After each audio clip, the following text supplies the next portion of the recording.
I found yesterday, especially like during Agrimar, where I was like trying to talk and then do everything yesterday, and I was realized I wasn't even broadcasting what I was saying. I was like, get the fuck out! God damn! Why aren't you listening to me? You guys fucking suck! Ah! You paid this with much more rage than I actually have. I portray that I have a lot of rage inside. Well, you know, that's the narrative that I was able to write. So fair enough. I'll take it. I like the narrative. I like to keep like good cop, bad cop going. Like, Soul's like, take it easy, but fuck up because Shad's gonna be pissed. Well, that's true. That way, whenever I do actually get irritated, then people can be like, "Uh-oh, we're in trouble now, guys." People snap too. Like yesterday, like, okay, guys, seriously, stop screwing around. Like 3 more polls and focus, but yeah, it was pretty. I mean, it's pretty bad when even I'm like, okay, I think we should just wrap things up early because this ain't working out and all that. 3 hours killing this couple bosses is always just. We've done this in the past. I know we can do it. Mm-hmm. All right, take that week off last time. All right, go. Yeah. So let's go ahead and get this thing started. So hey, hi dudes, this is the PowCast. It's just gonna be me and my co-tank Shaddux today. Today we're gonna be talking. We're gonna be brushing on Antorus. I know it's kind of late, but we're gonna be brushing on Antorus, the Burning Throne, from the perspective of would-be heroic raiders, and then we're gonna kind of see if we can bounce around the other raids and kind of share our perspectives and our closing thoughts now that we are at the end of Legion and approaching the battle for Zareth, or however you pronounce it. So let's just start open and like, what did you like? Was there anything that like awesome that you found about like Antorus? Oh, so just speaking Antorus specifically, I don't think there's anything actually in this raid that blew me away. I mean, we're going to talk strictly tank perspective, right? Like, we're not for the most part, like things DPSing wise, like no. I mean, things. This is going to be fluid. We're just going to bounce around because it's just the two of us. So yeah, our perspective is, our expertise is limited, but we raid lead too, so we know what's going on, and we know what kind of troubles that we can kind of understand the perspectives and the challenges that the other classes and roles are having. So yeah, we're just kind of going all over the place, and then I'll bring us back to earth if we go too far.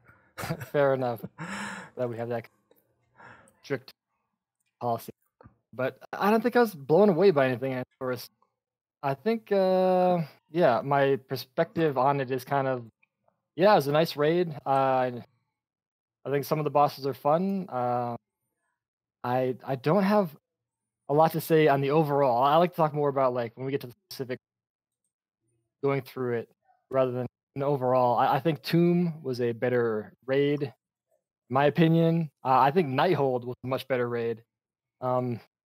Speaking just for this expansion. And Taurus, I feel like we kind of went on maybe a little bit of a low point. I was bored. As a tank, I felt pretty bored. The mechanics that we dealt with, they weren't exciting or particularly deadly. Like in Tomb Sargeras, I was like, oh shit, Fellclaws, this is it, right, man, it's game time. Whereas let's say with Argus, he had a very mean scythe attack, but it was very I don't know, it was very by the numbers. Like it was just boring. Like there wasn't anything else to really worry about as a tank. Like that was what the cooldowns were for. That's what the mitigation was for, and so on and so forth. Whereas with other like late stage bosses, there were multiple things that I had to look out for. But yeah, with Argus it was just face it away. But yeah, I mean, there were highlights. There are fights that I liked. That's kind of how it always is with me. Like I'll like a fight from one raid, and I'll like another fight. It's kind of all over the place. But well, were there any? Well, let's go ahead and get specific. Let's just get right down to it. It sounds like there are specific things you want to express, and I'll just bounce off of you for that one. Yeah, if we just want to start like boss by boss, like I think World Breaker for kind of a boring boss that is. I mean, I don't Kind of mind boring. right. But I mean, I don't mind the mechanic. First boss, right? Let's keep it for the first boss. The simple swap and then go use your debuff off in the distance by yourself is a simple and easy mechanic. But I like that they had a little bit extra things of, they had the big yellow lines after phase 2 happened that you'd have to you slide over a little bit, or you learn to cheese it, right? Like you do, where you don't even bother to run anymore. You just stand off to the left, just eat the bombs by yourself. I think that's plenty good. Definitely okay with. I like that. I think Fellhounds actually. I like that you brought up Fell Claws. Good example of like really paying attention to, hey, what's coming next? I got to make sure my stuff's lined up. I think Fellhounds is really, as weird as it sounds, the only boss I ever felt like where like I really had to stay on my toes to kind of pay attention, because that fight can get out of hand real quick Oh, if you have it. yeah. I noticed the same thing where it was.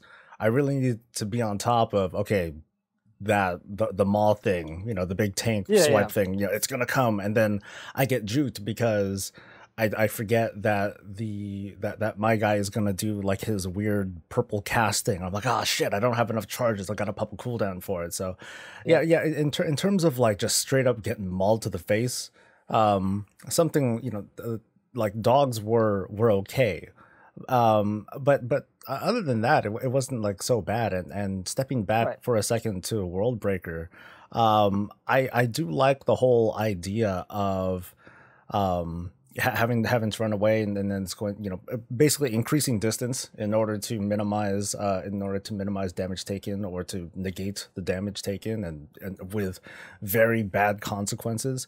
But from a tank swapping standpoint, like I did at least find that to be a little bit more interesting too, because it's not just, oh, you're going to take more damage if you don't swap out this debuff and you die.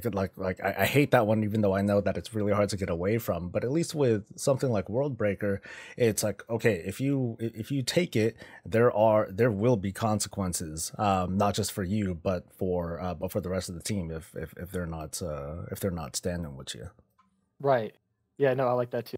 Kind of gives the tank I don't know, it gives them kind of an important role where they feel like, if they screw this up, they're gonna kill the rest of the raid, right? Like if you run the wrong way, or I mean, these are simple in hindsight, but you know, do plenty of LFR where nobody ever swaps, or you got tanks running around. I know it's LFR, but people still see groups wiping all the time on just World Breaker and LFR because tank just doesn't do it right. So I like that responsibility that at least do this one simple mechanic and just do it correctly. For the first You know, boss is good. I'm not too I don't know. I don't know how you feel about this, but I feel like that role of don't fuck up or else everyone dies. I feel like that's gone away from the tank. And I think that's Mhm. I think that's kind of the core of where some of my feeling comes from with wow, tanking feels a little bit boring these days, because I feel like I'm not as responsible as I used to be. Um Right now it's just make sure I'm chaining my cooldowns and popping them correctly, and make sure the boss is standing at the right place at the right time. But then before, I felt like I was doing more of a dance back then, and a lot of the mechanics that people have to take care of, otherwise they get everyone killed, it seems to be handled by like the DPS and the healers and stuff. And that, I don't know, like I don't think I've gotten used to it. Yeah, no, I am with you 100% on that. I feel the exact same, especially when you go from Draenor raids, which I think there's a lot of them are very heavily tank dependent. If the tank didn't do it correctly, you just weren't going to get to this fight. Like if your tank didn't understand how to do, let's say, what was the Uh, good one here? not maidens, but like Yeah, those three chicks in on Blackrook. yeah, Blackrock. No, Yeah, that furnace. I forgot the name of the place. Foundry. There we go. yeah, Blackrock Foundry. yeah, Iron Maiden. Yeah, the three Like Iron Maidens. Yeah, like I think that was a good share of responsibility. You know, the tanks needed to do stuff. They needed to move around a lot. We needed to jump onto the ship and do all sorts of crazy stuff. Otherwise, Yeah, everybody's dead. For Blackhand, we needed to make sure that we were facing the raid away, and also be at the right positioning so that we can quickly come back, and so on and so forth. You know, it felt more shared. Yep. With something like Worldbreaker, it felt like we were very separate from everyone else. When with Iminar, whatever, the Soul Hunter guy, like it was like two different fights. Like we handled things very differently. Oh, no, not even very Right. differently. Like once we did our own thing, we didn't have to give a flying fuck what the rest of the raid did, because they were aiming lasers away and Yeah. that sort of shit. So No, I agree. I think that a lot of the responsibility was taken off the tanks, which I don't know if Blizzard is trying to, because I understand a lot of people think the tank role is something very difficult to get into, that people are a lot of very apprehensive about getting into it because some of the stress and responsibilities that goes along with the role. So I wonder if they were purposely trying to lessen that responsibility. But frankly, that's one of the reasons that I do tank. I like to take that role and understand, hey, I need to understand all these fights to make sure that the group can get through it. I think that's one of the things that historically goes along with an online RPGs. They're one of the raid leads and understand how the fights work. That's kind of taken away of like you're just another cog in the machine. and I don't mind that too much. I think this is just another another approach from Blizzard. Hey, let's give this a shot. Let's see how this works out. But I'm not too fond of, whenever what's that phrase, the pendulum swing, how they usually Yeah, swing too far in one direction and then they gotta rebalance it. I mean, it's in the long run, it's like good design, because you're like trying things and you're trying to go, you're sort of trying to go all in, but at the same time, the consumers, the players, they kind of suffer for it, and it right. makes for some bad feelings in hindsight. So it would be nice to get some communication as to, from Blizzard, as to like, okay, this is what we were trying to do, and this is the feedback that we got from players. This is how we're responding to it, and this is what we're going to do in the future. We just haven't quite seen much communication on that, aside from like, we're going to buff this and nerf that and so on and so forth. Right. That's about all we. What's the third Uh, boss that we do? well, we usually skip when we go to ENR tower defense boss. Right. I like the idea of this boss. I like when they do like team splitting strategies where, okay, split your raid up into some groups and everybody has to go take a little piece.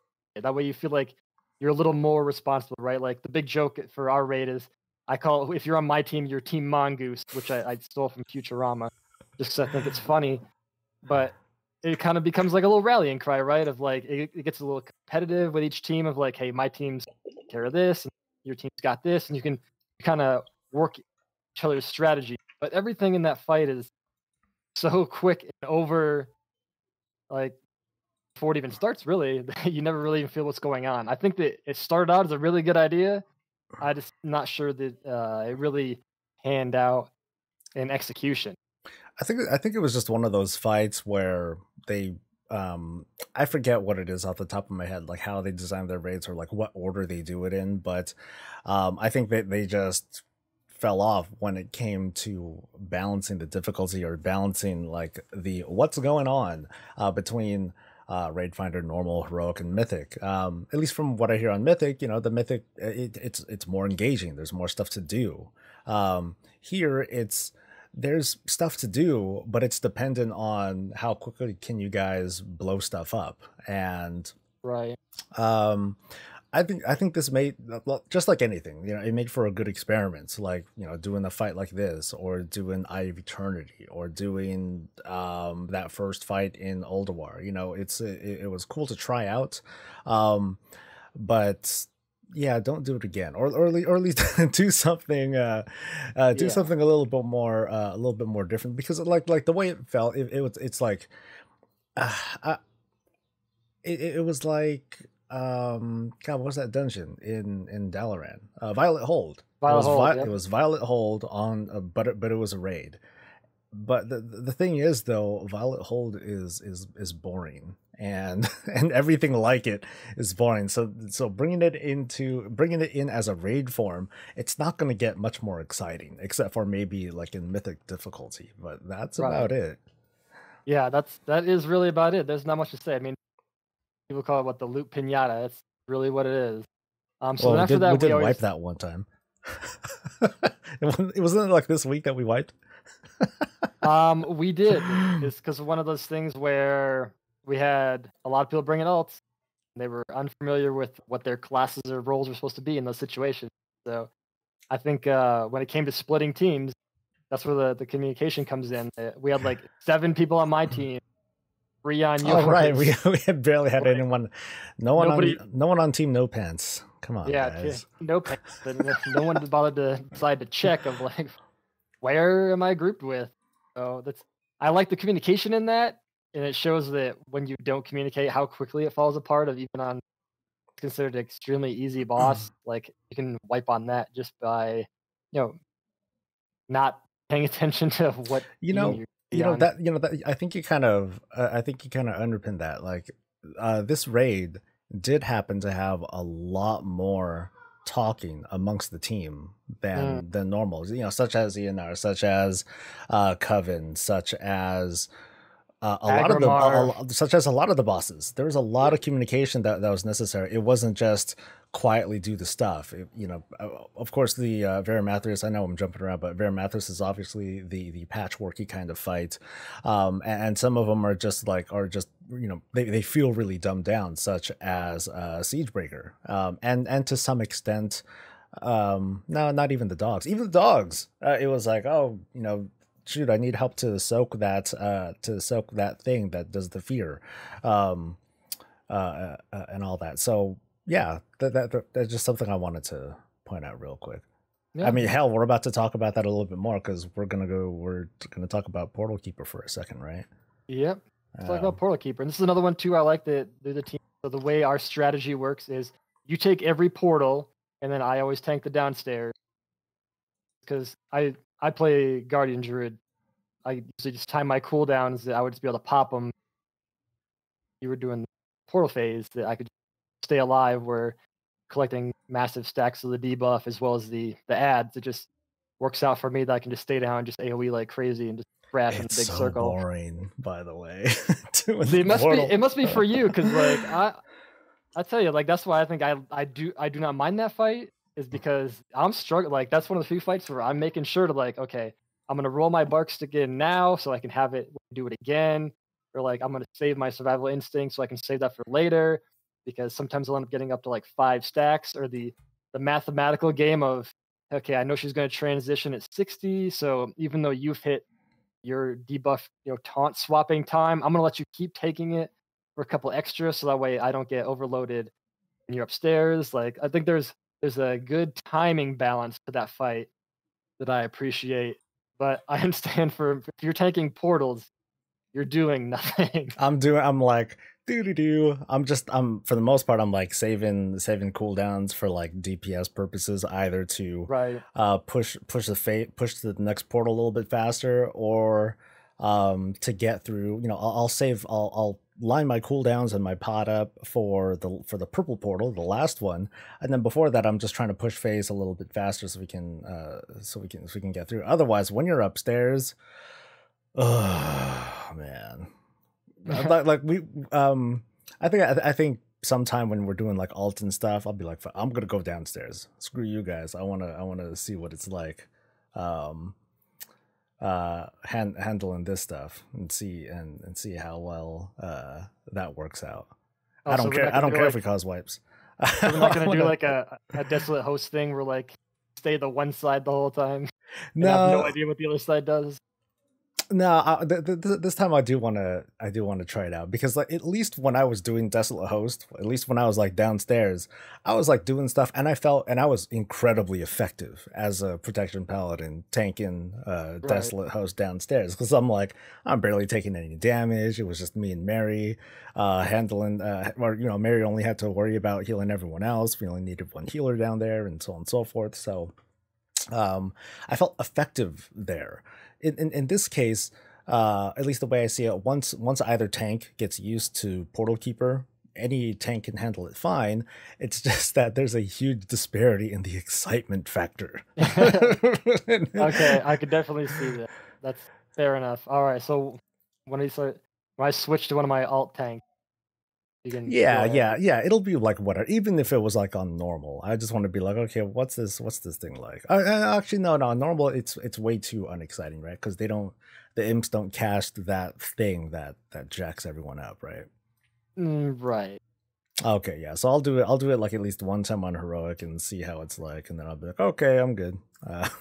Let's go back to Fair the enough. normal thing. Let's see. The next boss is High command. This is almost the fun one. Almost, but not quite. Almost is the word. I feel like there's something just feels missing in the fight, and I don't know what it is. Maybe because the DPS get to do like their little pods thing that That's if we had cool. more I to want do. to. I want to try it out sometime when if I'm on a DPS alt or something. I want to be like, I want to get in the thing and Yeah, click do stuff. the pod. Do the pod, and then it will make you angry at everyone who says they can't do the pod correctly. You're like, this is the easiest job in the world. No offense to people who do the pods. Pod people, you're great. But once you do it and you're like, this is all you do, I don't see what the difficult problem is. Like, yeah, people being apprehensive about it and pugs and whatnot. It's really easy to do.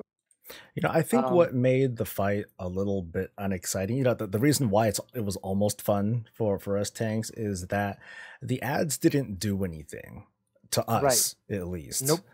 If there was at least like I mean, the boss itself, it had the whole physical damage debuff thing. I mean, that could be pretty bad. So, I mean, you definitely can't solo tank the thing.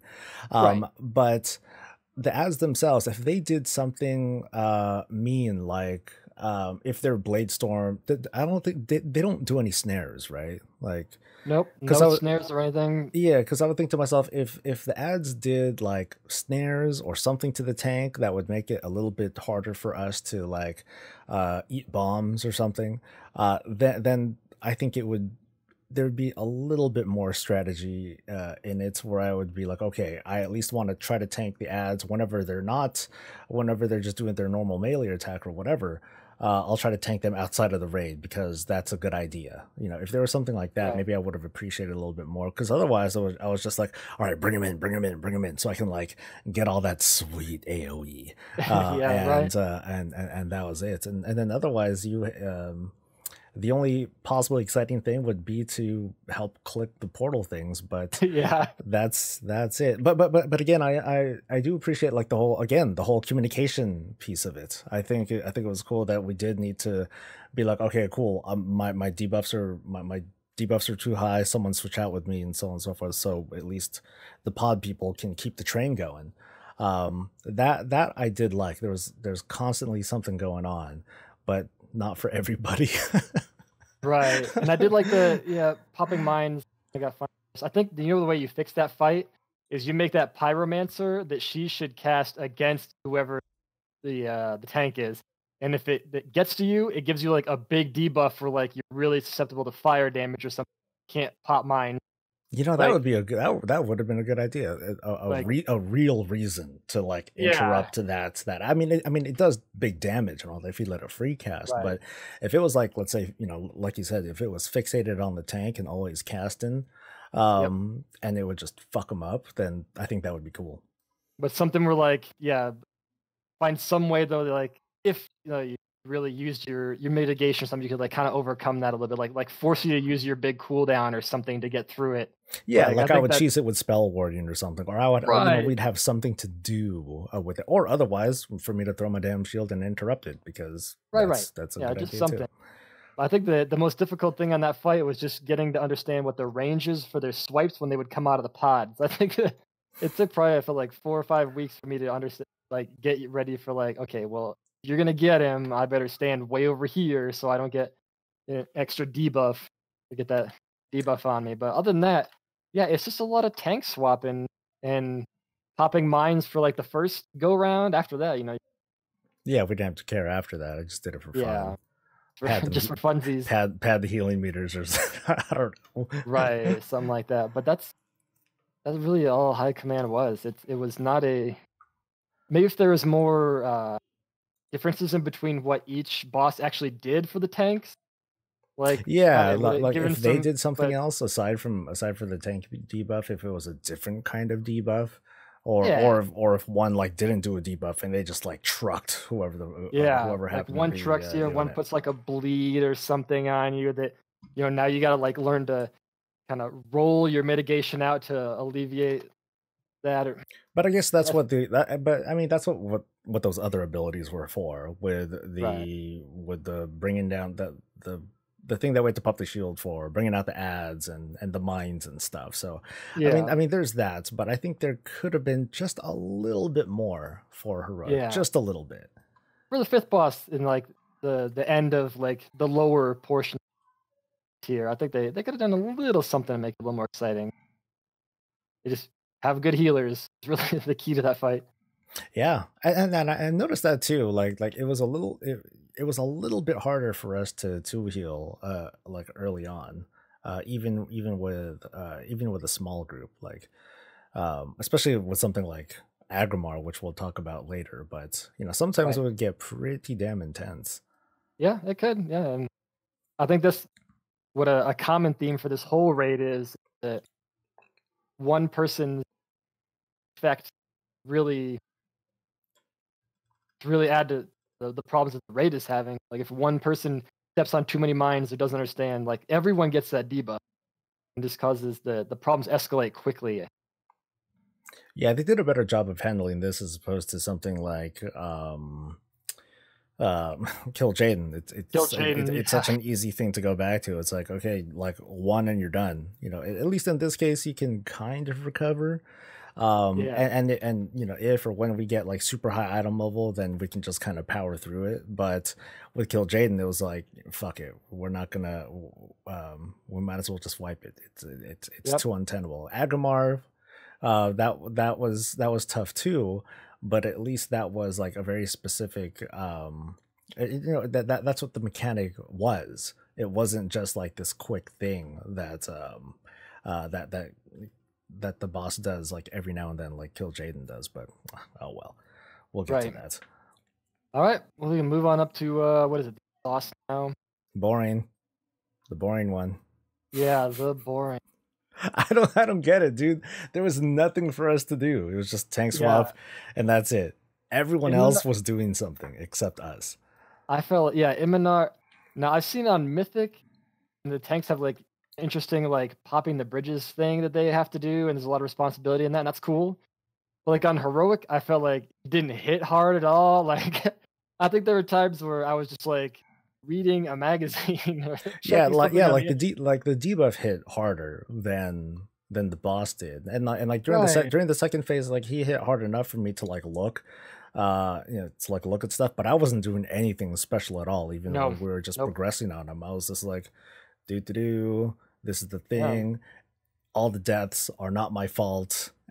yeah. And Nothing you can do. Yeah, like I I don't know what to say. I think I I thought the bridge little traversing thing was kind of cool, but then that just makes you frustrated at everyone else of like you tiptoe and you're like, all right, I did it. Then yeah, boom, boom, everybody's dead. it was just a gimmick. And as a tank, Yeah. even as a tank, there's nothing that we can do about it. I couldn't No, I think that bubble was through where they missed it. anything. They would have had like tank specific ones of like, hey, this thing's gonna hit you for a ton, but if you use your mitigation, you can pop these and like make the course for your guild, which I understand is more like how Mythic will. That's like bopping, But cheesing it styles, but that would have been cool. Like, hey, I can clear the path for you guys. Come on right. through. That would have been interesting. I But mean, yeah, this is one of those instances where like I was saying before with ENR, where it was when they designed this fight, they kind of fell off on the heroic version. They didn't make it interesting enough, but it's a gimmick fight, whatever. This right. is not a gimmick fight. This is a pretty standard fight where things happen and all that, but there's like no mechanics for the tanks to play around with. I mean, yeah, like during phase 2, it was like you and me just like almost literally standing there while everyone else is running around like crazy people talking to each other. Meanwhile, you and I are just like swap. Yeah. Or not even that. It was just, we just saw the debuff fall off and then we switch and like that was it. It was doo-doo-doo.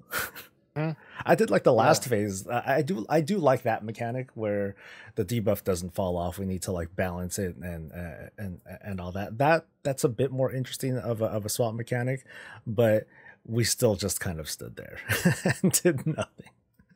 We did just stand. That is. Yeah, no, I agree. It is what it is. Yeah, it sucked. It is not exciting to. I'd say that was the least favorite. No. I can't even sugarcoat it. That was the shittiest encounter of maybe the expansion. I think we should save that for later. I think we have a little round. I know. I'm like kind of forgetting about all the other bosses, but like right. it was just so standout shitty that I'm gonna throw that name in the hat now. Like that's like one of the worst shits Noted. ever. Noted. Okay. All right, let's move on to King Gorath, whatever the fuck it's pronounced. Yeah, I know. I think they want you to say King Gorath. Sounds awesome, but they're like King Gorath. Oh, whatever. They want the king there. You know they do. That's how they do it. Yeah. This fight was one of the more fun ones for me. There was a lot to do. There are things that I could do or let someone else do, and I'm talking about them purple balls and stuff. The boss hit hard, especially with that whole debuff thingamajigger in case we had to like nail 2 of them. But I didn't like how the aggro would kind of bug out every now and then, because I would always catch myself. I would like every hammer throw, whether it was me or you, I would always mitigate it like just in case. Yeah, it's weird. No, I'm speaking ahead, but if anyone leaves comments on it, I'm curious to know if anyone else had that weird aggro threat issue either, where like it would just swap suddenly before. And I mean, I kept threat meters up. This initially was kind of more in the beginning, but yeah, it just seemed really wonky. Like it would just pick at random of who is going to. Almost more like a 50-50 than like all right, I'm gonna hammer this guy and then turn around and get this guy. He came out of the blue. It felt really weird. I don't think I've noticed it recently, been as bad, but it was very weird. There's also the whole laser thing, which I always love. I love laser mechanics because I love watching people get cut. But I do love the one-shot mechanics like Trilliax and stuff like that. I do like that a lot. Play the game. But I didn't like the whole this is all just bugs we're talking about, or that I'm talking about. But I didn't like when it would like kind of trip out right before it's about to start cutting.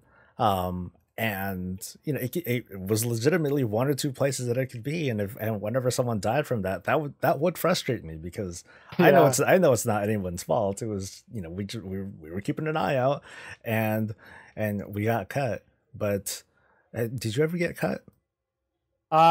You know what? I don't think I ever did.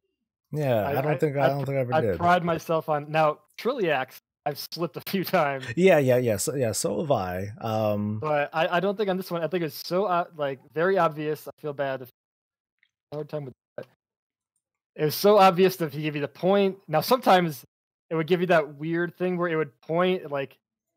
For the rest of the people that I understand is Soul would grab one of the ads. We had like our split into 2, and then usually me or Soul, whichever team killed their ad first, they'd go grab that 3rd ad. Right. Sometimes he would turn around to like, we call it getting cut, like laser beam someone on that team, and then would turn back and actually point like in a whole opposite direction. Yeah, it would be weird because it would throw me off, because I would watch like visually. I'm not sure if he's going to like laser me or if it's like bugging, or if he's facing me because he's about to throw that big ass hammer, because typically I taunt right before that, because most of the time you and Team Malgus, you guys happen to get the ad because Team No Pants has shitty deeps, most of the time. But yeah, that's how it usually is. So sometimes it would throw me off. So again, that's why I'm always mitigating. I'm always keeping a shield of the righteous charge available to mitigate that stuff. But aside from like those parts, like I don't know, like I didn't really notice like the damaging stuff. Like I know that everyone else had to deal with like stacking for certain things and not being in the orange circle thingamajiggers, depending on what the attack was. But like those didn't even get close to us. Like I never bothered sharing damage with anyone because I was like so up in the boss's face Right. that You wouldn't no want one to would do either, that. right? Because you don't want to risk that chance that like a hammer's gonna get smacked in the group and then people get Yeah, stuck. yeah, that's true too. It's just weird because like in my peripheral vision, I don't notice anything else that's going on except for ooh purple ball, and then all I am doing at that point is just making sure that no one is too close to me, and then I'll smash them and then be like ha I lived, and like that's it. Yeah, Um, that is it. I felt there's a lot of talk when before this came out. I like to try to like do a little research before things happen, and I know people were saying test that hey, Fingeroth hits really hard, like it's gonna be the tank's job to pop the balls. And then when the fight came out, like one, I don't think he hit very hard except for his hammer, especially if you got two of them. Like yeah, that truck. But mhm. as it come to actually popping the balls, like it was better off for a DPS. Like if you're a hunter, kind of just sitting by yourself, it's easier for them to just do it and mitigate and be near no one rather than the tank doing. I wish there was a way to make that like strictly a tank mechanic. That would have kept it really interesting. I think where if everyone had to actually avoid them, and like somebody like a tank had to actually pop them, that I think that would have made the fight more engaging. But I don't have a lot. I think that would have been an optional improvement, but not something that I don't think I would need. Um, I mean, it does seem cool though because it gives us a constant sense of urgency that it's like, oh crap, we better hit the balls because I fell off or I missed, I missed one or two, and now there's like extra balls rolling around, and um, that's I mean that feels like I don't know the mythic version of it, but I think that would be cool as a mythic mechanic where there's like this escalating danger thing where yes there is a Frogger mechanic to it, and it's all the Right, tank's yeah, fault and it's all right. the tank's fault if it's even around. So Yeah, and I'd be okay with that. I mean, it kind of goes back to all these tank challenges we've ever had. I mean, what does it come to? Is a tank's role is basically to keep all these balls juggling in the air, make sure to be able to manage all of it at once. I think that would add a nice mechanic. Now, maybe do it where like if a DPS wants to pop an immunity and they can handle it or something like that, so you can kind of alleviate that a little bit would be cool. But make it primarily the tank's responsibility. I think that would have added an extra spin on it. But that's just me being. right. I mean, responding to that though, I think there'd be a disparity because the way that we mitigate damage between like a paladin and a druid in this case is very different. I can't just hit a button and mitigate stuff. I mean, I can, but then that's on a pretty long cooldown. But I can't. Um, like let's pretend like the ball damage was physical. It Right, was right. So physical yeah, you only. got it. For you, You it's have to, easy. which doesn't seem to be the case in Biffa. Yeah. I mean, we'll see how that goes. We'll see what the final iteration is. But it is regarding to the at least regarding to the balls and overall mitigation on how that works. It's that whole difference between yes, I can just hit a button and then I can mitigate versus I have to hit something in order for it to for it to go off. You Um, know, you know how you do it. You have to actually hit the ball. You have to do like a melee attack again. that I think would be cool. That I But think then would be cool. yeah, then I don't know. Well, I mean, the game registered who is the tank and who is not, right? So like Yeah. maybe there's a way they could write it in the code where like if a non-tank class touches it, it explodes. And It could do that, or it could I'm just just be like, spitballing. or it could just be like if you touch it, you get a really shitty debuff. Hmm. So don't do that. Yeah, yeah, yeah, Yeah, yeah. You get like a debuff where like now you explode or something. You're the ball. I don't know. Yeah. That feels like more like a mythic thing, and again, like I Yeah, don't know how the mythic version of the fight is. Maybe it's just fine the way me it is. neither. Oh, All I know is apparently monks can cheese the shit out of it. oh, just by like running into it and not giving a fuck. No, the like windwalkers with like their touch of karma or whatever, they can do like 20 million DPS. Right. There's a way to cheese it, and I know like all the DPS always complain that monks have it, so like you can't even trust those logs anymore. 'Cause they're shit. So I think that's kind of... All right. You want to go up to Burning Throne section now? Yeah, Vera Mathis. They're math. Like this is the fight that I thought was really cool at first, and I like the idea of it. Once you get the hang of that taunt swapping mechanic, which I like fast swapping mechanics. I like that a lot. Keeps me engaged. But once you figure it out, then nothing happens in the fight. You just... Yeah, I like feel even for the DPS, nothing is happening. Like you're just well, trying to... it's the patchwork fight. So Yeah, like, yeah, there isn't a lot going on except for the very scripted movement thing, and then there's that one person who gets that knockback, that knockback attack, yep. and the fight itself has very dire consequences if anyone screws up. But then that's the whole point of the fight, is that Right. no one can screw up. But at the same time, it's not that hard to get it right either. I mean, I remember the night of progression that we had on it. It's like we didn't know the puzzle, because we don't, I don't look up fights and all that. So it took us a little while to get it together, and then once we did, that was it. It was like, oh, is that all this is? Oh shit! So there's not much going on. Right, yeah, there isn't.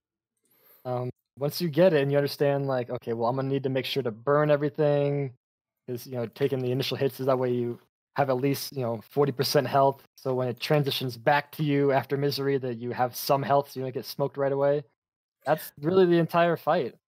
Well, at least regarding the whole tank difference, I mean, that's where again things are different. But in this case, it favors the paladin highly because of the whole self heal thing. I can just use it on the fly. All my cooldowns are set so that whenever he's about to do that big swipe, I typically have like 80 90% health. Then I use a mitigation, and then I barely take any damage if at all. And then I'll notice that even you as a druid, like even like sometimes when you take it, I'll be like, "Ooh, shit, he's gotten pretty damn he's gotten pretty damn low." But it's just one of those differences that I at least appreciate. It doesn't make it exactly harder for another tank to Unless tank you're that a boss. brewmasters, the way their mitigation does make that fight very different. Right, because like they can't do anything to like stagger at that point. Yeah, because Once they get hit, stagger. right? Yeah, your stagger just builds up to the point where you're just taking constant damage, but you can't be healed, right? Because Mm-hmm. a brewmaster is heavily reliant on... Yeah, they can slowly take in that damage, but they still need someone to heal them. So when those Yeah, heals go away, there's no way to like just stop it. Well, I guess you could black out, kick it, and stop and you. you can't even purify the stagger damage. You can purify some of it off, but purifying is all based off percentage. Like DKs, or like with the Druid's Frenzy regen, it's based off of how much damage you've taken in a short amount of time. And you That's still what... have that debuff. You're still taking Right. damage over time with that thing too. Yeah, because for the Paladin heal, right, isn't that just like a flat percentage of like heal yourself for... It's a flat percentage of health missing. Yeah. Yeah, see, that would be good. So for Druids, it's the amount, how much damage you've taken last 5 seconds or whatever, but Yeah, but that you can't do debuff anything. wears off. So normally, I usually between 30 to 50% when I use it. But for that one, it drops all the way back to the base, which is Doo-doo. 10% of Yeah, health. yeah. And when you have a 13 million health pool, 10% isn't going to help you very much.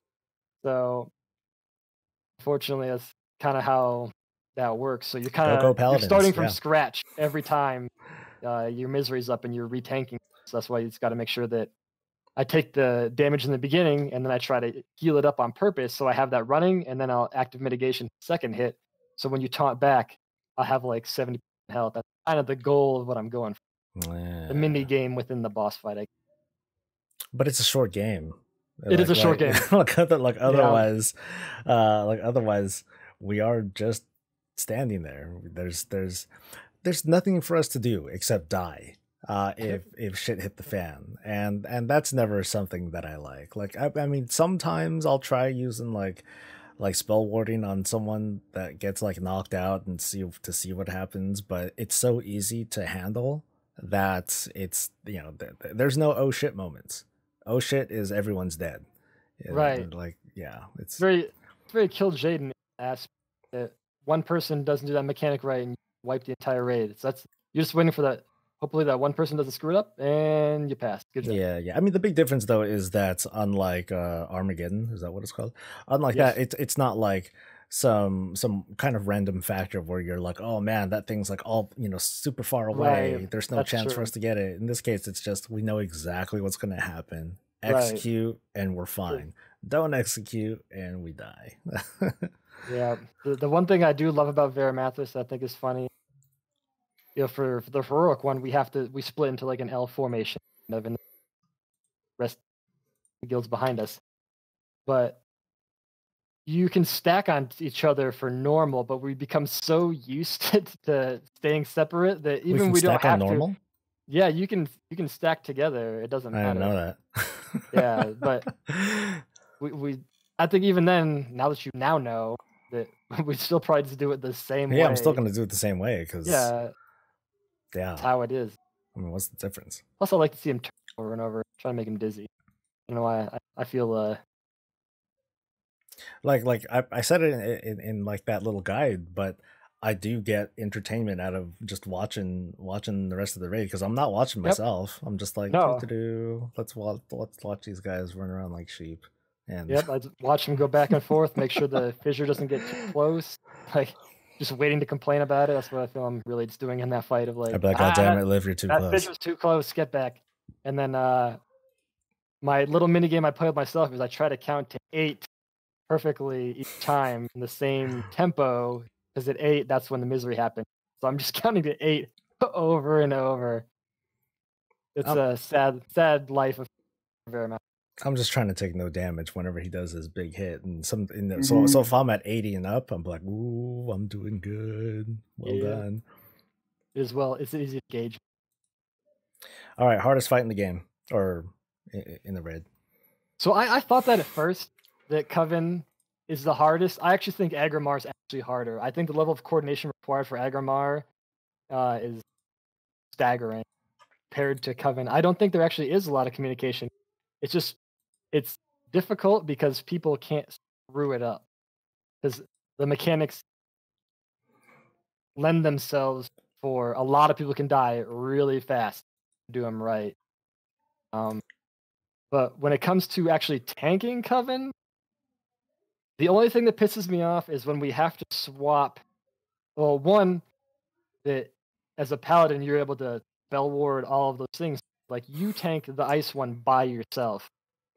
Yeah. And makes me super jealous. Like, I was in a pug once with 2 paladins, and they just never swapped. It'd be nice. But when it comes to the swapping mechanics, I wish they would time it a little better when it came to the storm, because the randomness of where the safe zones are. I mean, I get it. It's like the one time I use active mitigation, or not active mitigation, but I use like a cooldown that entire fight is when we have to like swap during a storm. But other than that, I don't think there is much to really do during that fight. During the big wall of Norganon, like, you're in the same boat as everyone else. Like, get around the wall and fight it out. I think the reason why people say it's the most difficult fight in that raid is the whole chaos factor of it. It's like the mechanics by themselves, we know how to manage them, we know how to handle them, but then there's that random factor as to like what kinds of combinations are we going to get. Like if we get Norganon second, we're screwed because that lines up with a storm, and typically the way our hiding places are, we don't give ourselves the flexibility of hiding in the storm, because we typically try to tuck ourselves away in that one corner like immediately. So it's almost a guaranteed wipe if we get Norganon second. If we get him first or third, or like at any other point, it seemed to be more manageable in every other case. But then, but again, that's not the only combination. It's having to deal with Storm along with Fulminating Pulse, which after me trying to help heal people up or try to mitigate it for some people, man, I feel it for the healers when trying to handle a mechanic like that, because that damage is ridiculously high. It's pretty It's a crazy. lot. Yeah, the fulminating post. And for anyone who's wondering about like, what our strategy is for that, for the Norganon wall that we do, generally Sol and I kind of tank the bosses at the edges of the entrance to the fight where you normally do it, and then I will entangle like the left side, so like the first two ads, and we'll let the other two go, and then we'll just like tuck behind them and kind of just wait it out as the rest of the guys do their movement. So that way we're just tucked behind there. So sometimes we lose out on DPS because they'll be so close together that you can't do anything about it. Or so that's I kind mean, of our strategy. it's so hard to want to do anything during that particular Right. phase too, because we're kind of keeping an eye on, because we want to clear the ads when it's over, or there's a storm incoming, or we're in the middle of a Right. storm and we gotta like hide and all that stuff. So it does take a lower priority when doing that, and in the end it's not even so much a DPS race. We're just trying to survive through the mechanics, and once we do, then we just kind of go through the motions and kind of sort of relax, except for Fulminating Pulse, and that's it. Yeah. And I think that's the thing that's annoying about that fight, is just the RNG aspect of the storms and where the safe zones are on that. Because sometimes it happens to be we're flat out SOL because there wasn't a storm in the area that we normally protect ourselves with, and you're just kind of pushing yourself into to RNG moments and hoping for like the best, and that never feels good during a fight. Of like, well, we would have had it, but the random number generator wasn't on our side, so I'll just wipe and do it again. I think See, that's the thing that is annoying about that fight.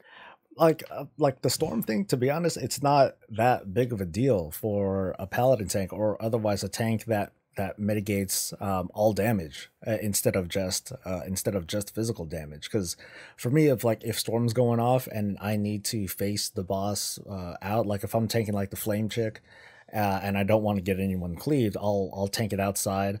Or if I'm trying to hide behind those walker ads and the storm goes off, I'll just pop my guardian, because that's the only time I ever need to pop it, is if I'm standing in the storm, like for the entire duration. But otherwise, I just pop guardian, I self heal, and then I just slam my mitigation, and then that usually takes care of almost the entire duration of the damage. I'm just like do whatever. Meanwhile, everyone's getting jacked up. So at least I don't have to worry about it too much. I have a little bit more.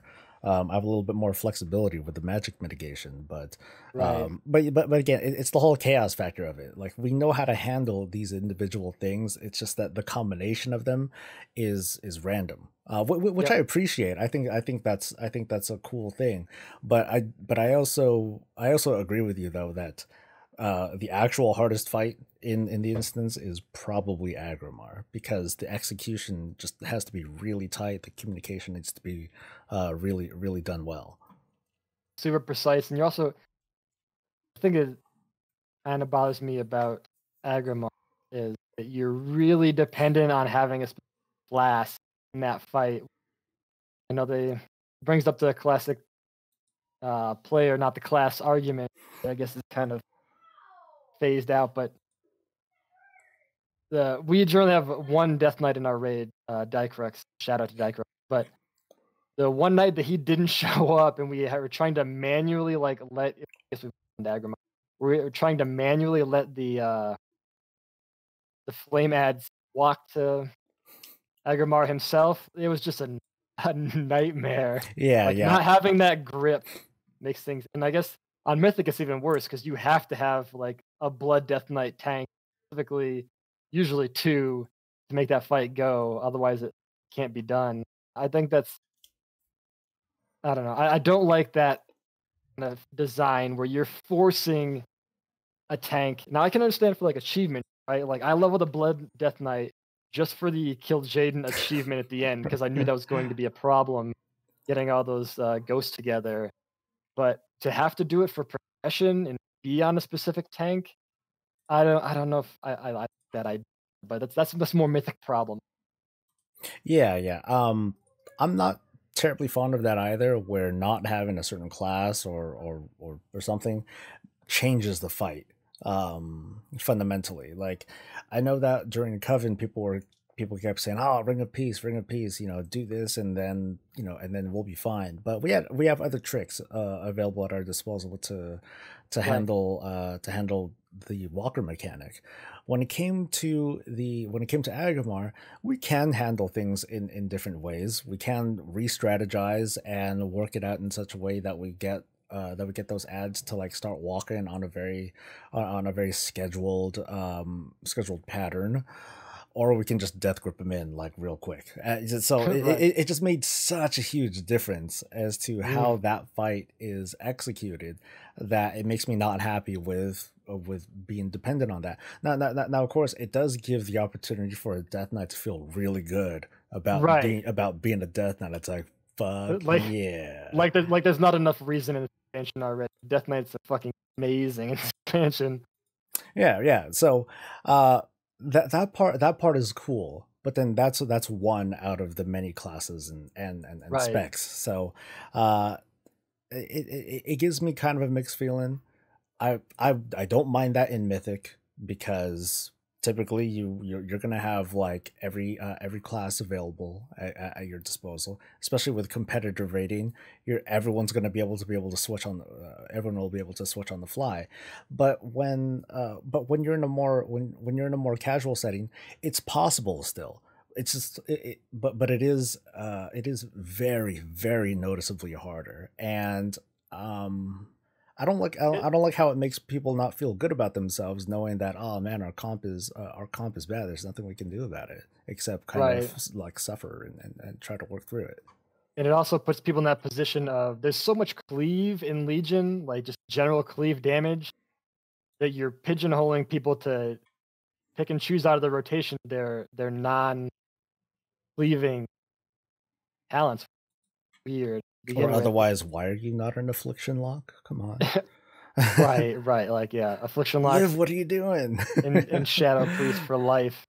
Um, I just I don't like that either. That yeah, you're taking DPS out of trying to teach these players that maximize your rotation and do it simply. But when you're saying, well, maximize your rotation, but in this one instance, this small health mob, you'll destroy him and basically screw up the entire raid because you had like the talent that does like an extra, like it splits your splitting ice for frost mages. Like that talent can like one shot those fire ads, and you're like, well, I guess I'll untalent, make sure that Yeah, doesn't happen. even my Avenger shield was like hitting stuff when I didn't want it to. I'm like, motherfucker, Right. I cannot Oh, do anything about this. oh, I There's no more focused shield glyph or talent that I can rely on. It's like, uh-oh.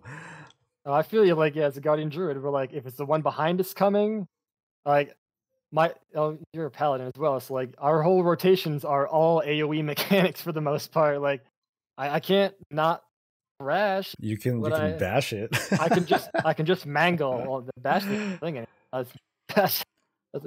I'll just mangle every 8 seconds. So yeah, that it made it rough. So having a DK in that fight really helps. But it is fun when you do it right. Right, you feel like as a whole team, everyone's got their piece. Like, see this guy. This is my guy. You got the DK. I'm gonna bring this guy in. Like for us, like I usually do the call outs. Okay, so bring in. We put markers all around the room, and I'm like, okay, so Moon. When the debuff wears off in 5 seconds, grab Moon and bring him in. And so when you do it the first time, you're like, all right, well, we got it. We know how this works. And then you do it your second time, and it is one of the fights that when we do complete it, I have a much better sense of teamwork than we get in a lot of other fights. I think it's everyone coming together. The healers have to when you're in those transition phases, those healers are busting their ass, pushing out all those heals for all the AoE that's going out. The tanks have the Teshalak mechanic, which is my favorite thing in the whole raid. Like I love that dance. It makes me feel like we have an opportunity to one, you get to show your skill, right? Like you take this massive hit and like you're the only one that can take it because anyone else die if they stand in it. And then you get to like spin them around and share, and then you got like tank swap there. I think Agrimar is the funnest fight for tanks, just for that instant. Like I really like that mechanic a lot. I mean, I like overall. Overall, I agree with you that that there's a lot to like there's a lot of reasons to like that fight as a tank, and you pretty much nailed all of them. From like the positioning, you know, getting the positioning right, or people die, to even like the ad phases, because those ads they can hit pretty damn hard Yeah. if you're not Oh, they careful. truck. Yep.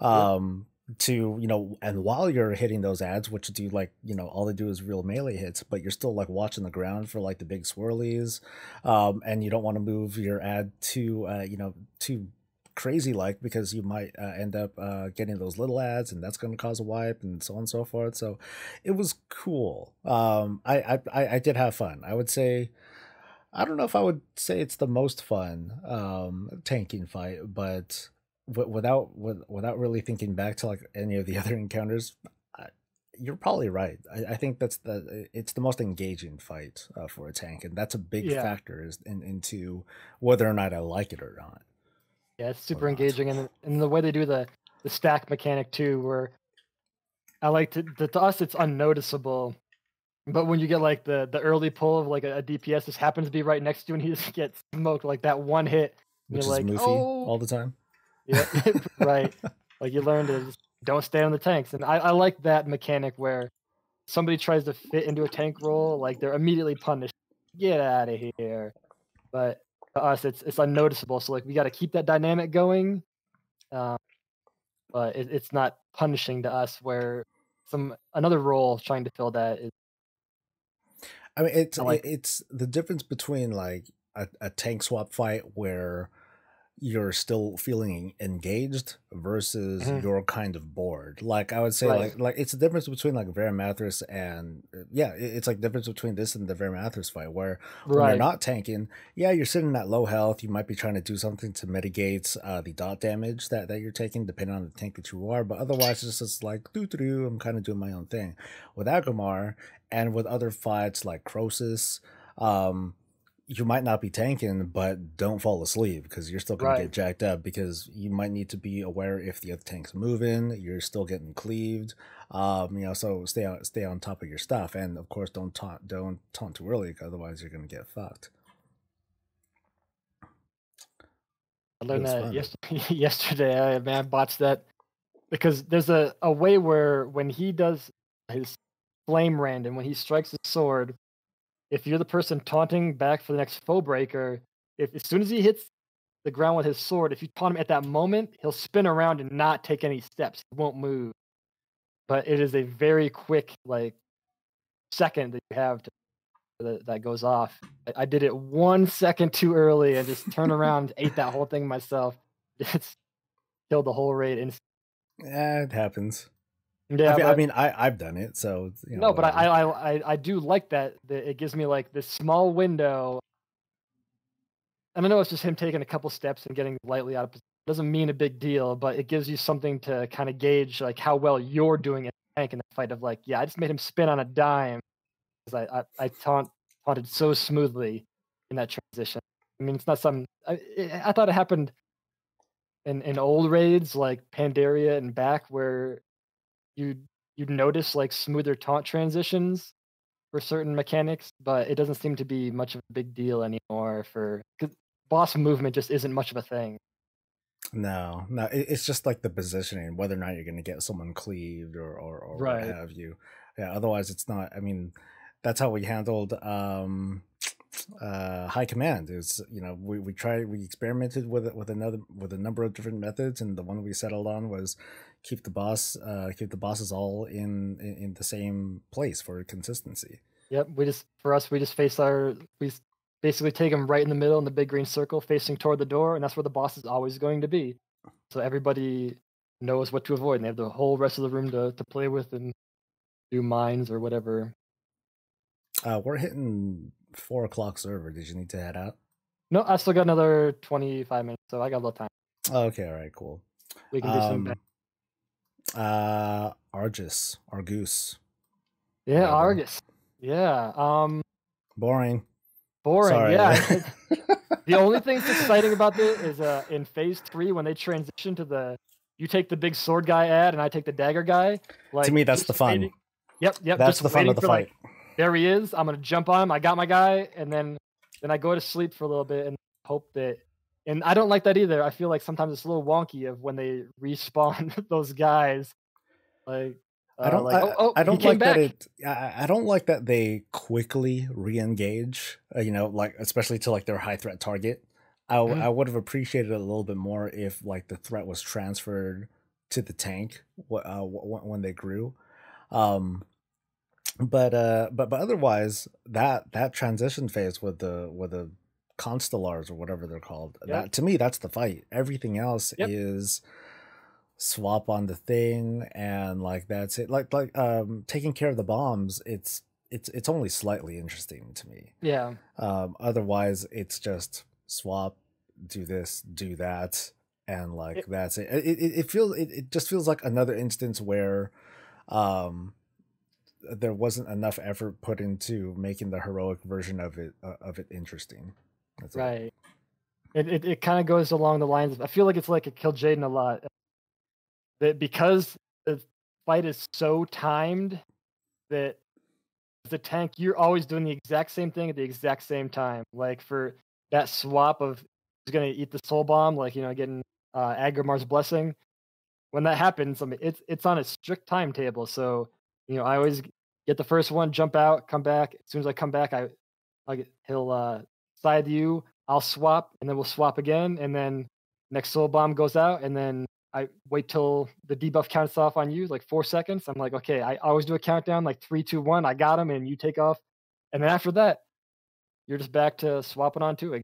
Yeah, that's pretty much it. And like since we like last night we were a little bit short on deeps, so we ended up having like another bomb to take care of right before the transition most of the time, and that's it. There wasn't there just wasn't a whole lot there. It's another instance where the fight was more for like everyone else than for us, because there's a lot of stuff that we didn't have to worry about. I mean, phase 3 was deadly, but it's supposed to be deadly. We're supposed to pretty much die, and I found that kind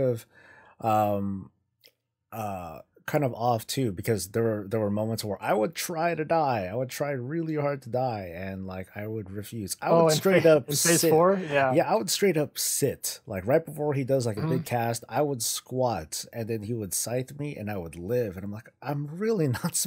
This is the 4th stack. Why am I still alive? And I can only blame the healers for it. Well, I can't blame the healers for it, because naturally they want to keep me alive. But I noticed that that sometimes that gets thrown off, because if I die too late, then I'm not able to really contribute very much into picking up balls and stuff, and that's pretty important. Like there were a couple of times where I would die so late that I go down there and I would just fuck it, I just go right back up, because there ain't nothing going on. Yeah, I felt the same too. I think there's a couple times I try to die, like, okay, well, stay alive till these ads spawn, and the ads spawn, and then like I would just keep taking swipes and like, all right, just die. I'm like, I'm not doing any iron for nothing. Yeah, I mean, it's just the heals are just a good job keeping us alive, or what it is. But yeah, it's very funny that it's not always there. You always die when you don't want to die. That's how it seems to always happen on that fight. I think that's my only complaint for that fight is I know it's supposed to be designed that the buff is ever increasing and you're supposed to die to go and be able to kill those balls, but it just didn't feel like it really worked right. And it seems in our raid, like when you go down there, like even if it works right, you're down there with like 2 other people, like, and they're just out there collecting balls. You're like, it's supposed to be my job. Like, what are you doing? Get out of here.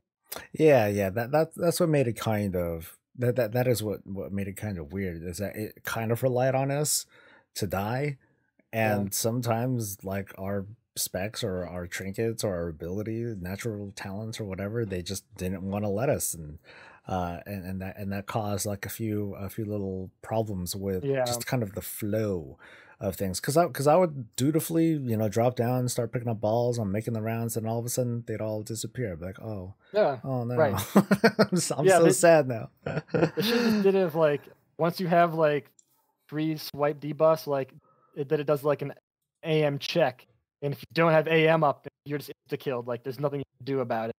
Maybe that would have been the easier way to do it. So you Yeah, could like you could force yourself to die.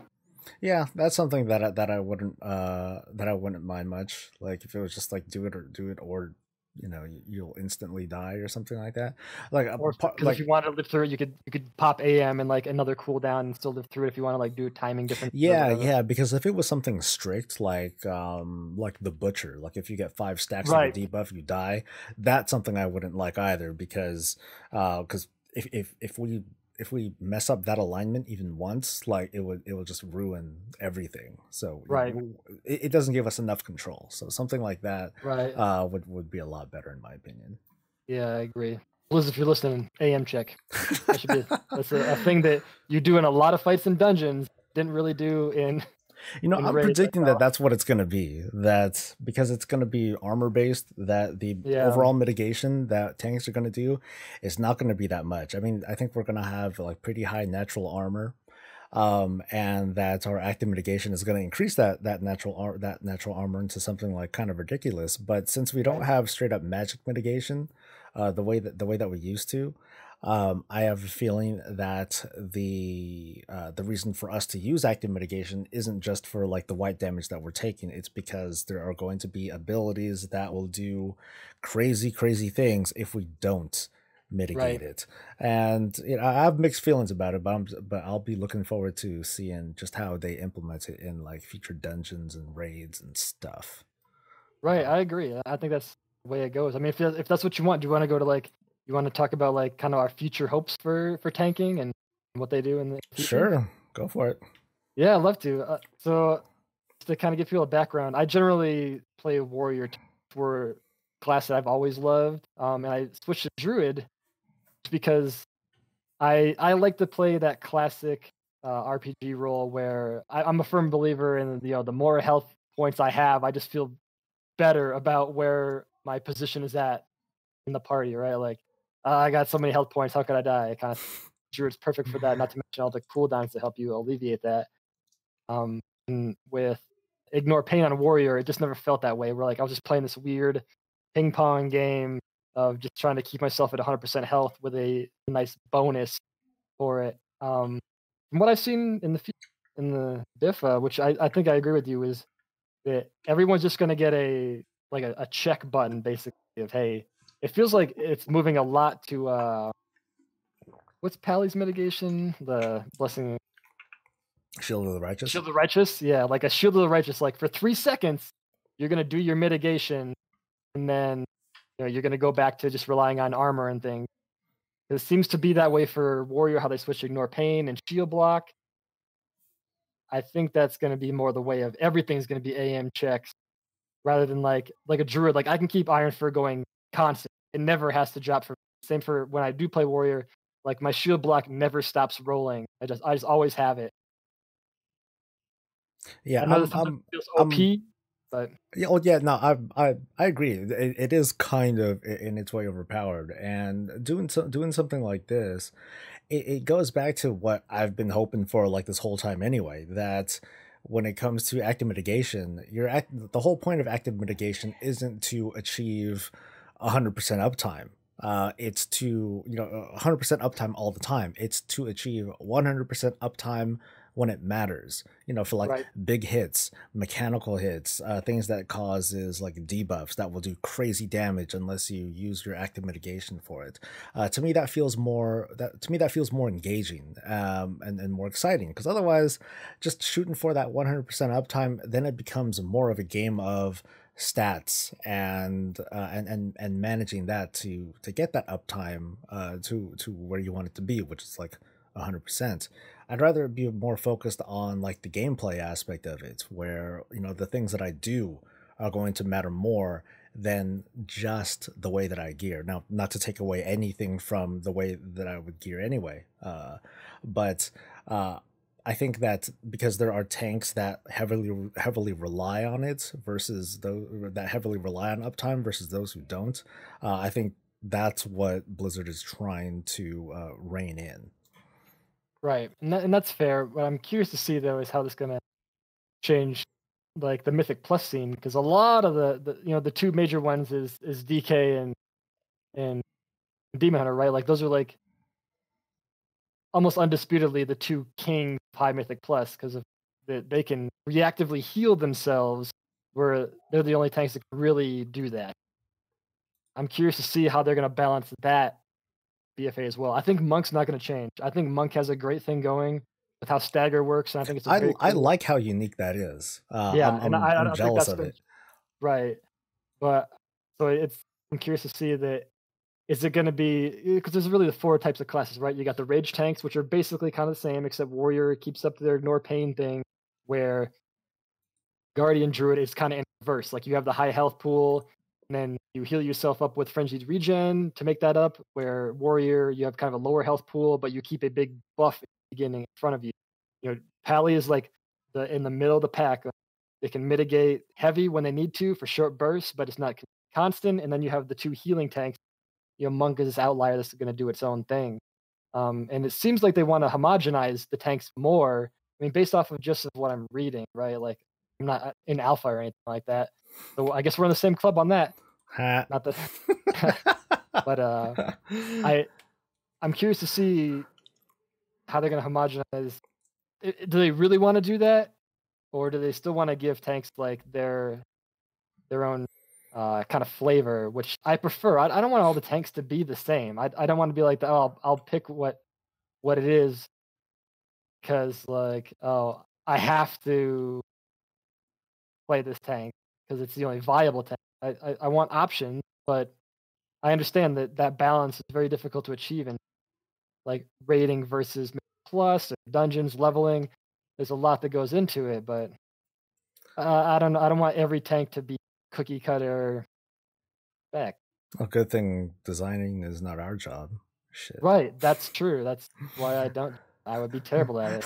The least creative person in the world, which is why I pick like the boringest tanks. Why I like them. I don't have to put a lot of thinking into it, but I just focusing on the mechanics. That's what I like. So, are you planning on maining going back to your warrior? Yeah, right. So that's I don't know. I think it's way too early to tell. Watch some videos how they describe like warrior of yeah, how ignore pain is not going to be like a buffer. It's just going to like absorb a certain amount of damage, and then shield block is going to cost more rage, and you can't like cycle it consistently. It's more of a shield of the righteous type thing. But I think it's too early to tell in anything. I'd like to go back to my warrior. Um, I do like the classes where I can see what my transmog looks like all the time. I like that. Don't you? Yeah, that's I like that's. I don't know how you can live with yourself. Yeah, well, I mean, the werebear helps, right? It's so It helps. It does look awesome. It who does look doesn't awesome. who doesn't mind it, but to be honest, I don't know. I try to pick the tank that um allows me to provide the most support. So I think initially when I switched in, was it Tomb, right, or Nighthold? Yeah, That it was Nighthold. yeah, because Druid had the most cooldowns, so you could eat things by yourself solo. I also liked that they had Roar, which I thought was super helpful. I guess that's being nerfed apparently. So far in alpha, it's not going to be a big a deal. So I think I'll see what I have options. Right now, I feel like I need to play Guardian, or at least through progression, because it provided so much to the guild. Even now, when we do Argus, like that roar on that third cone of death helps a lot of people get out of that. At least I think that it It does. doesn't have to. Yeah, right. But it does, right? And like for Right, right, right. I'm part of this team, and since I'm not super picky about like I have to play this class, like I like to pick the class that helps the raid the most. If I can provide the extra utility that another tank can't, then I would do that. Like if we were just a Mythic Plus, I would play my DK. That's what I would play. But since we raid, I do my Guardian. I still say like do what you want, and then let the Oh raid yeah. like fucking struggle with it. No, I still do what I want. Like I switched off of Warrior because I didn't find it fun. There's a whole point That's better. in the Nighthold era where like you had to pay attention to swing timers. Like, oh, I can't swing on this because I might proc. Devastate, is it? Yeah, Devastator. Yeah. I gotta proc that. Pay attention to that. Like double loading on Ignore Pains, waiting for that proc where you get your little shield proc where it doubles it. Like so, holding off on Rage to use it. There's too many mini games for me to. I felt overwhelmed. I need to pay attention to too much stuff that I can't even pay attention to what is going on in the raid, and I hated. So I'll take the easier. I'm saying easier. Apologize to all the Guardian Druids. It's tough out there, but I'll take the class that has high survivability, but also allows me to impact the raid when it needs it most. So like I like to be able to kind of sit back, pay attention to what everyone else is doing, be able to like, hey, watch behind you, like the sword thing got thrown behind you on Coven, move out of the way. Like when we do Agrimar, like I have the opportunity that I can look at all the ads for the most part, except for the initial phase where I just can't see right behind me. But being able to focus what the entire raid is doing, so like, oh, he's gonna need help here, or I can roar here and help you beat across faster. I like to be able to provide that utility. I don't think Warrior has that at all. Warrior is very much about me. Look at all the things, paying attention to what I'm doing. I have super high movement. I can do in and out of these all mechanics, but what does it provide to the raid? And inspiring presence is like a nice heal, I guess. But that's about it. Yeah, so we'll see. I'm not gonna make my pick until probably month prior. Once like they're more sure of what tanks are gonna be. I mean, obviously you'll still be your paladin unless they let Zandalari be paladins. You just race, but other than that, yeah, we'll see. I'm still like the one gripe that I had about Protection Paladin is this entire damn expansion. It's not even just like the health pool, the AM uptime, and yada yada yada. It's Retribution Aura. I'm stuck in my anger over it being a straight up dead talent. Like there was no situation, nothing that I can think of that warrants the use of that piece of shit talent. And it does make me curious because you were talking about like homogenizing and homogenizing the tanks and how certain things are going to be kind of flattened. I am curious what Blizzard's going to do to make the tanks feel like they do have their unique niche, whatever you pronounce it. What are they going to bring to the table? But also more importantly, how are they going to feel for the player that's controlling them? And I would love the Protection Paladin to feel like druids are about like high armor, high HP. Death Knights are about like absorbing stuff. Monks are about stagger. Warriors are about like the insane block and critical block and stuff. I would love to see Protection Paladins be something about damage return. With Retribution Aura and having some sort of element there that makes the Paladin feel like they're inspiring the team and helping out the team, but it's centered around that ability. Like let's say like there's raid wide damage going out and Protection Paladins had this one talent where they would like, or if they were standing in front of the raid, they can provide like a 20% damage mitigation to like everyone that's like I think 10 yards behind them, which I thought was like way too situational for it to be for it to be a much use. But if they had something like that where it was like raid wide and like the damage that was mitigated is like returned to the target or something like that, I think that would be like cool. It'd be a way for a paladin, so that's just like one stupid idea.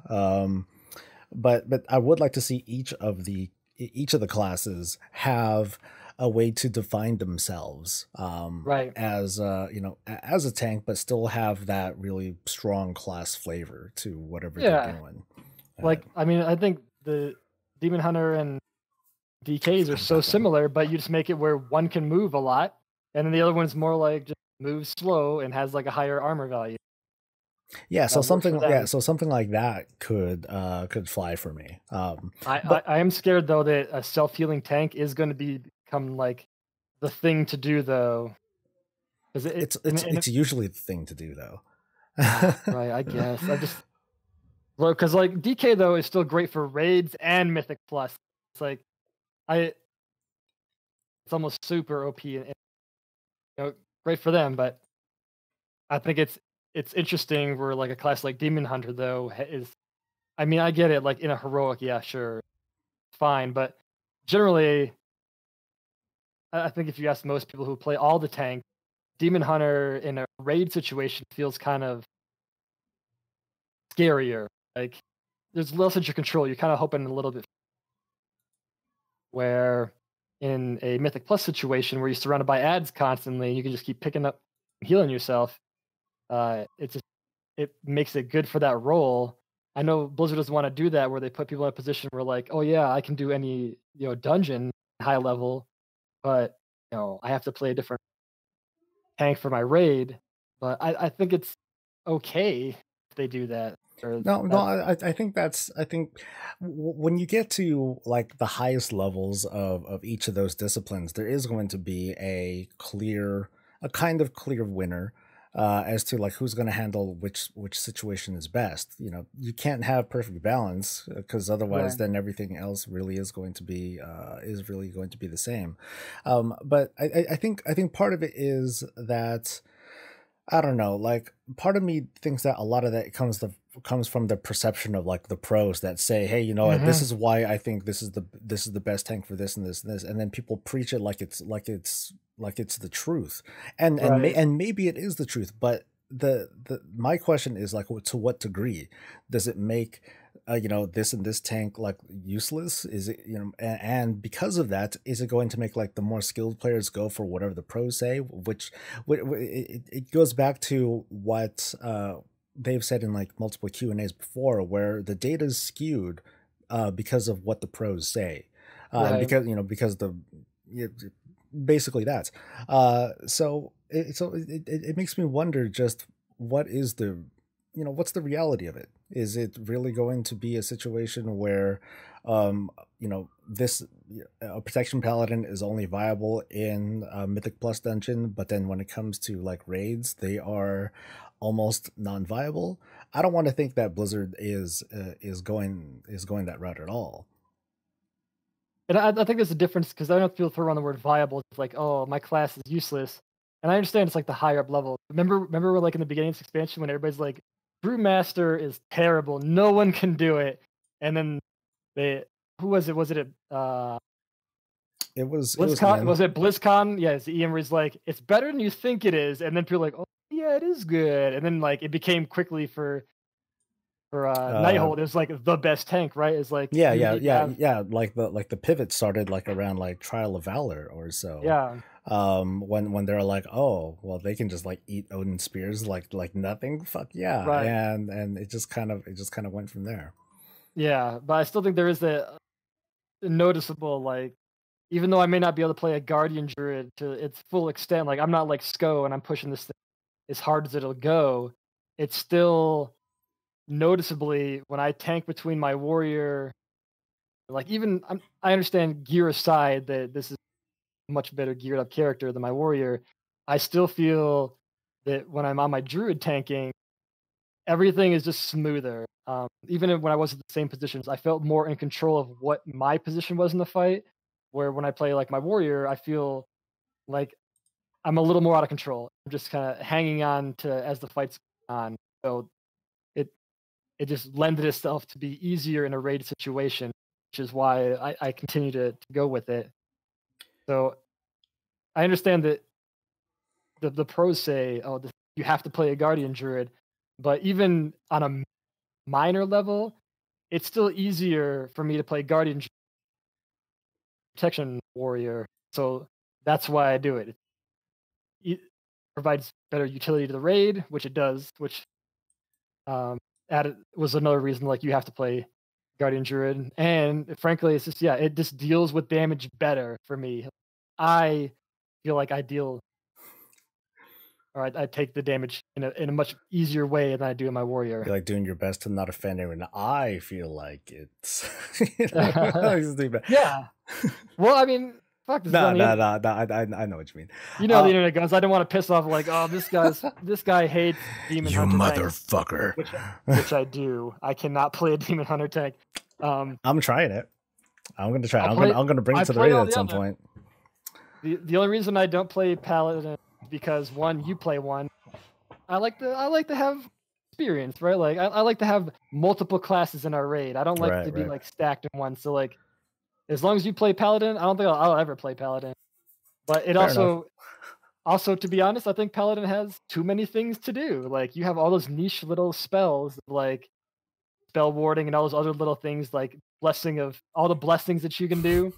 You know what? I don't want to even deal with that. It's like all I got to do is like, oh, the raid needs to run fast here. I'll hit Guttural Roar. Like that's good enough for me.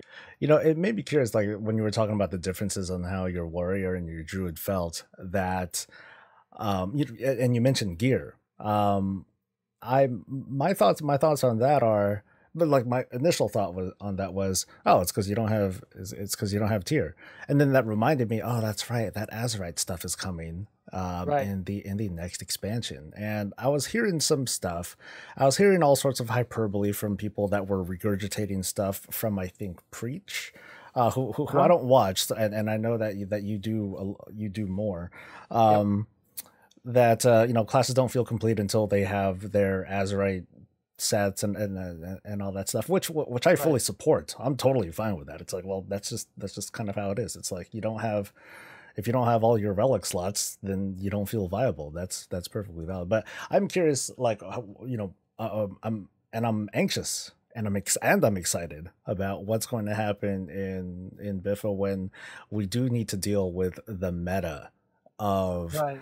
Oh my god, I need to get this gear from like this dungeon in Mythic Plus, at least 10 or 12, because that's gonna get me like the cool thing. And that alone makes me a lot more excited to do dungeons. You see, it's funny because I was saying when they were talking about Mythic Plus dungeons, oh man, I can't wait to do Mythic Plus dungeons because now they're viable. Oh my god. And then after a while I just totally fell off on it. But once again, this is kind of reviving the excitement again. It's like, oh, okay, now that I know that I can target these things that I want instead of like, hoping for a legendary, hoping for a Titan Forge and things like that. There's definitely a reason for me to go to this particular dungeon because it has that piece of Azerite gear that gives me those particular bonuses that I need. Yeah.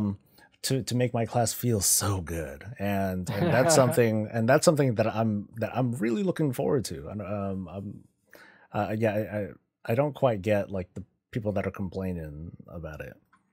Yeah, I don't know. I'm just to wrap this up. Yeah, I think when you mentioned gearing and how it'll be in the future, I'm okay with targeting.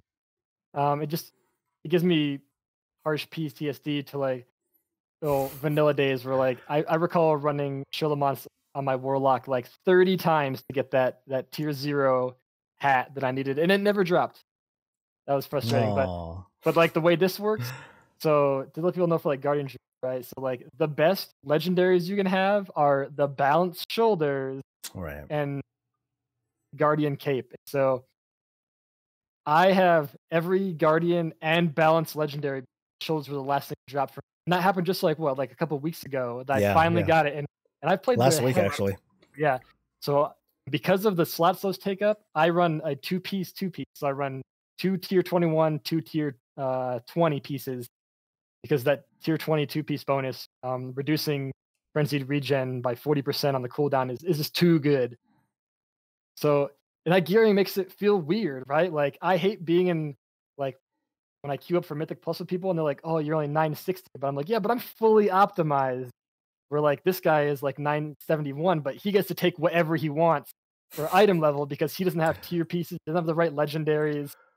And I think that's a little weird. And so I'm glad that that's going to be gone. I don't like that. I think it looks, you know how the community is, and they're so picky on like, oh, item level or your Raider IO score is what matters. Getting away from, hey, I'm held to this gear because it makes me better, but if you don't know me as a player, then if I'm just my numbers don't make me look amazing. Like I look okay. And I'm not saying I'm a great tank or anything, but Oh, if you yeah, see a I've seen your rankings. God, your damage is terrible. right, if you see a 960 Guardian and you see a 970, who are you gonna take? You're gonna take the 970 guy 100 times over because his gear, from a numbers point, better. It is what it is. It's always That's gonna be a numbers game. It has that's been the since pug gear life, score. man. That's Yeah. the pug life. Yep, that's the pug life. That's the way it's been since gear score. It's not gonna change, but at least the impact I think will be minimized. It won't be as bad as it is. No, I don't think it's going to be as bad. If anything, it's going to be a little bit more interesting with people zipping around, zipping around all over the place, trying to get like these different sets, for for whatever the reasons are. I'll be curious to see like how the Azurite traits pair up against just raw item level. What are people Fair. going to value more, and then especially how Azurite gear from Mythic Plus is going to factor in, because Mythic Plus is the only way to get high level, the highest level Azurite gear Right. from those dungeons. So Yeah. All right. So I got 5 minutes left. Let's do a quick. What's your favorite boss? Top three bosses. of a And I'll goddamn let expansion, holy shit! yeah, I'll let you think while you're thinking. Mine in no particular order. 'Cause I just want to say that I'll just pick one from each raid. Is Agrimar from this raid? I think had the most intriguing tank from Tomb. My favorite is actually, and I hate to say it because you're gonna know how much of an issue I had in this fight, is Maiden of Vigilance. I loved that fight. I thought it was very fun. Oh, you From like Maiden? Okay, okay. I actually did. I liked it a lot. I got mad at other people who couldn't do the mechanics, but when you do the mechanics, I thought it's fun. I liked Crosis a lot for tanking in Nighthold, like you mentioned. Like having to deal with that dot debuff afterwards when you weren't tanking was actually exciting. It kept you engaged the entire time. Trial of Valor, I actually like Gwarm a lot. I thought that dog hit so hard. It was always fun, even though That like was fun. yeah, I like that fight a lot. And then Emerald Nightmare is Ursak. I that bear fight of like that swap mechanic of how you had to swap those debuffs, I thought was really interesting. You were always on your toes. And even when we started to outgear that fight, you could still mess that fight up, die. Yeah, that thing still tore you up, even after we started Yep. doing it with alts and all that stuff, and even after we overpowered a lot of it. All right, so I did manage to make a list Okay. while you're doing it. Ursak was probably my favorite boss in Emerald Nightmare for pretty much the same reasons you were talking about. I mean, there's definite risk there.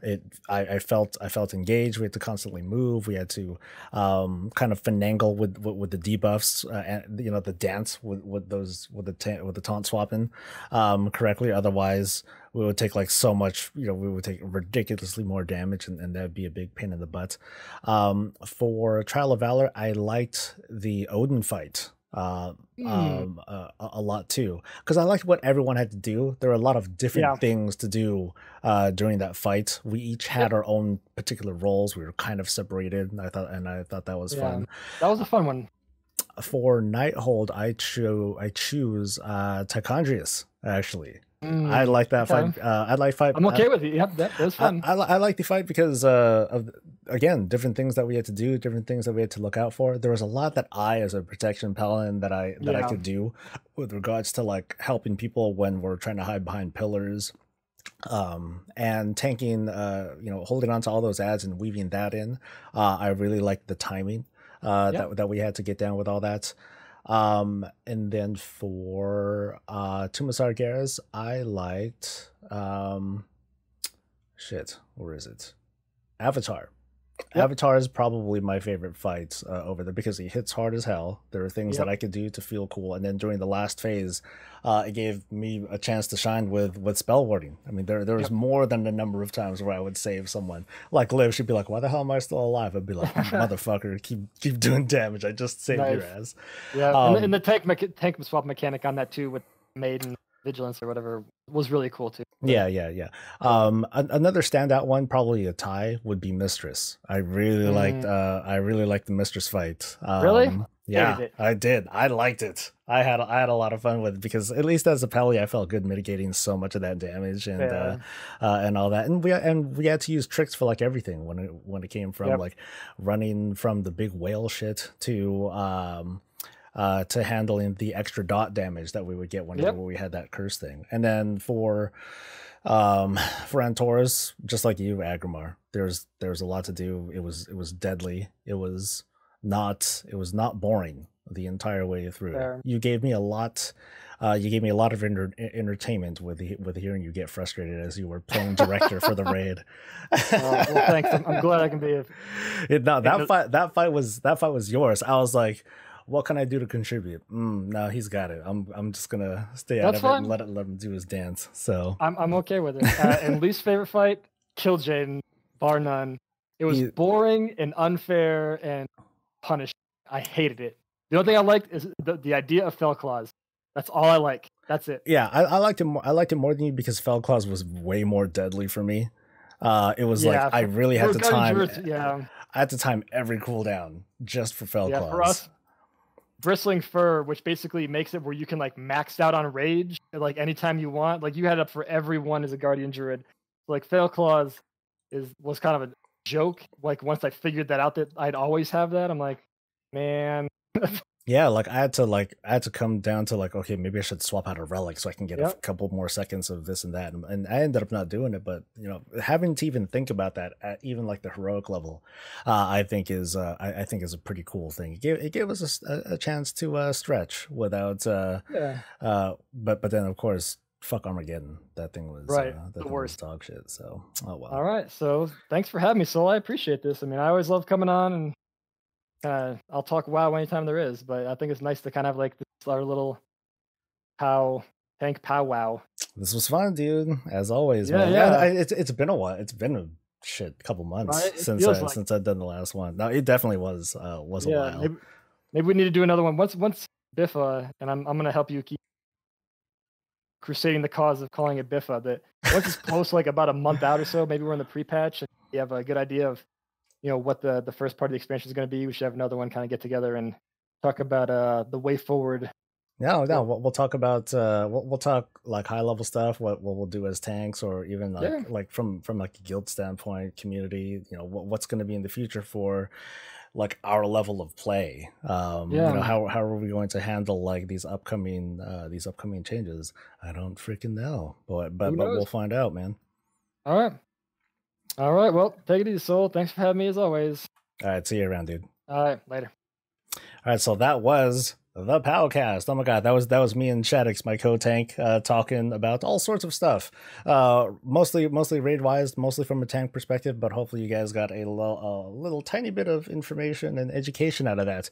And of course, perspective that comes from us and, like I said, our level of play. So I hope you enjoyed this PowCast, and I look forward to delivering another one to you in the near future. So thanks for coming, thanks for watching and joining in and listening, and I'll see you for the next thing.